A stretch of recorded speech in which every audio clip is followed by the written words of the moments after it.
Hello, Josin is here. Welcome back to Josin Translation YouTube channel. How are you everyone?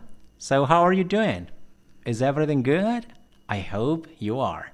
Yup, Josin hadir lagi nih. Dan Josin hadir untuk carry on our material for intermediate English grammar. Jadi kita akan belajar bareng untuk grammar bahasa Inggris level lanjutan, ya. Pada video kali ini, Josin akan ajak kalian untuk memahami frasa gabungan. Waduh, frasa itu apa sih gitu kan? Jadi sebenarnya frasa itu secara gampangnya adalah gabungan antar kata, ya gitu. Jadi di sini Josin akan memfokuskan gabungan antara kata benda dan kata depan yang sering kali pakem dipakai oleh native speaker. Nah, seperti apa penjelasannya? Langsung aja kita bahas bareng-bareng dan pastikan kalian tonton sampai selesai. So, are you ready? Yep, let's get started. Ada kata benda, kemudian bergabung dengan for. Nah, gitu. Nah, kita harus pahami bahwa kata for dalam bahasa Inggris itu menunjukkan sebuah alasan, makna alasan, melakukan sesuatu karena sesuatu. Oke? Contohnya begini. There's no excuse for behavior like that. There's no need for it. There's no excuse for behavior like that. There's no need for it. Jadi, need adalah kata bendanya. For it. Jadi, tidak ada ampun untuk kelakuan seperti itu. Tidak ada perlunya untuk itu. Nah, tidak ada perlunya untuk itu artinya kita mau bilang bahwa kata for di sini menunjukkan alasan. Tidak ada perlunya untuk kita melakukan itu sebagai alasan melakukan kelakuan yang seperti itu, gitu. Contoh yang kedua, the train was late but nobody knew the reason for the delay. Jadi keretanya telat tapi tidak ada yang tahu alasan akan keterlambatannya, gitu. Jadi keterlambatan, alasan keterlambatan. Jadi the reason itu kata bendanya dan for itu adalah alasannya. So the reason for the delay. Oke. Nah, yang kedua, noun of. Oke, noun of. Ini adalah frasa yang paling umum.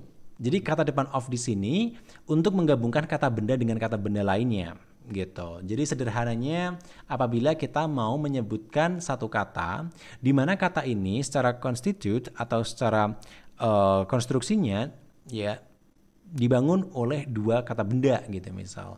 Misalnya contohnya adalah toko pakaian gitu kan, the store of fashion gitu, atau fashion store. Sebenarnya kita bisa bilang fashion store, tapi kalau kita menggunakan frasa urutan seperti bahasa Indonesia, maka kita gunakan store of fashion gitu. Oke, contohnya di sini begini. The advantage of living in the village is that you will never hear lots of cars honk. The advantage of living in the village is that you will never hear lots of cars honk. Jadi keuntungan tinggal di desa ialah bahwa kamu tidak akan pernah mendengar banyak mobil memencet klakson. Oke. Nah, perhatikan pada frasa yang kita warnai merah.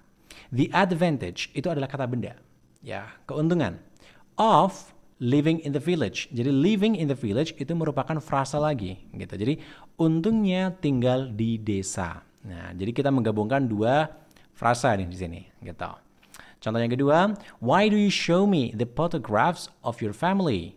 Kenapa kamu menunjukkanku foto-foto keluargamu?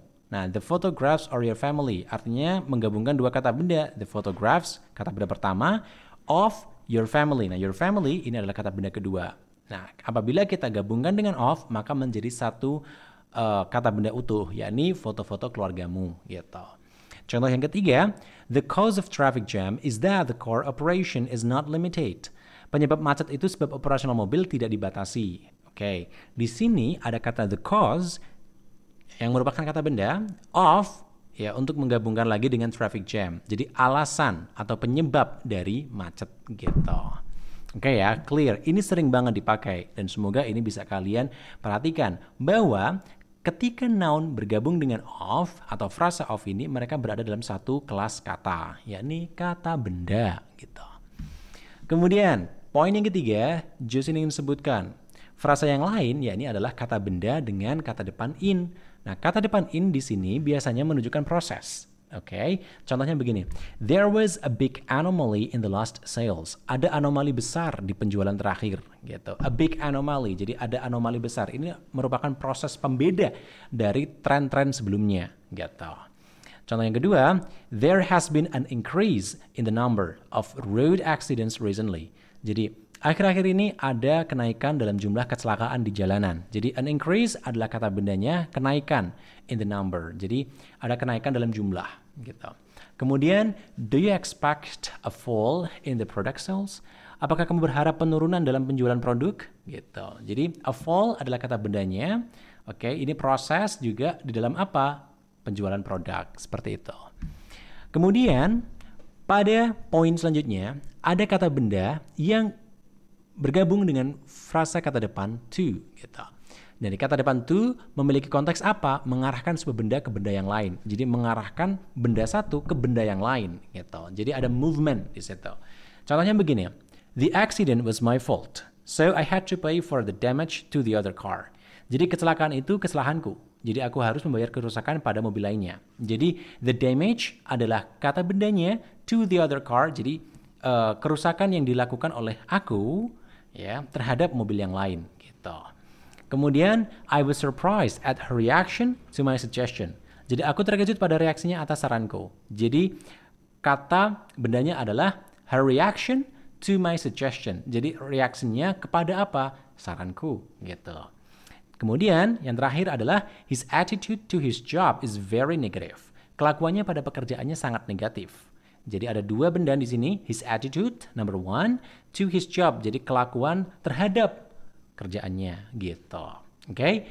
Nah, poin yang terakhir penting nih. Yakni frasa di mana kata benda bergabung dengan with atau between gitu. Nah, kata depan with memiliki konteks suatu benda bersanding dengan benda lainnya.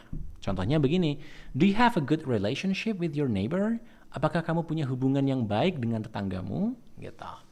Kemudian, I wish you keep the contact with Sam. Aku harap kamu tetap menjaga hubungan dengan Sam. Untuk penggunaan kata depan with, tidak ada bedanya dengan bahasa Indonesia. Jadi, for Justin, it's not really hard to understand, okay? Nah, yang kedua, kata benda yang kita maksud itu hanya dua saja, maka kita gunakan between, gitu. Jadi, apabila benda satu bersanding dengan yang lainnya dan jumlahnya hanya dua, maka kita gunakan between. Contohnya gini, there are some differences between American English and British English. Jadi ada beberapa perbedaan antara bahasa Inggris Amerika dan Britain gitu. Contoh yang kedua, I believe there is no connection between these two crimes. Aku yakin tidak ada hubungan antara dua kasus ini. Oke. Nah, ini adalah beberapa contoh dari penggunaan frasa, terutama kata benda yang pakem ya bersanding dengan kata depan ya, mulai dari in, for, ya kan, with, between ya. Itu semua penting untuk kalian pahami. Yang paling penting adalah kalian memahami makna atau konteks dari kata depan itu sendiri. Karena kata depan itu yang akan mempengaruhi konteks keseluruhan. Mungkin itu saja yang bisa Justin jelaskan dan kita akan ketemu lagi di video yang lain everyone. Tentu saja Justin akan mencoba untuk memberikan materi bahasa Inggris sekomplit mungkin, seurut mungkin, dan Justin berkomitmen untuk menjadi salah satu platform bahasa Inggris di mana kalian bisa belajar benar-benar dari dasar banget. Oke, so itu saja. Kita akan ketemu lagi di video yang lain everyone. The rest I say here, see ya international and Sashpil people. Bye then, dadah.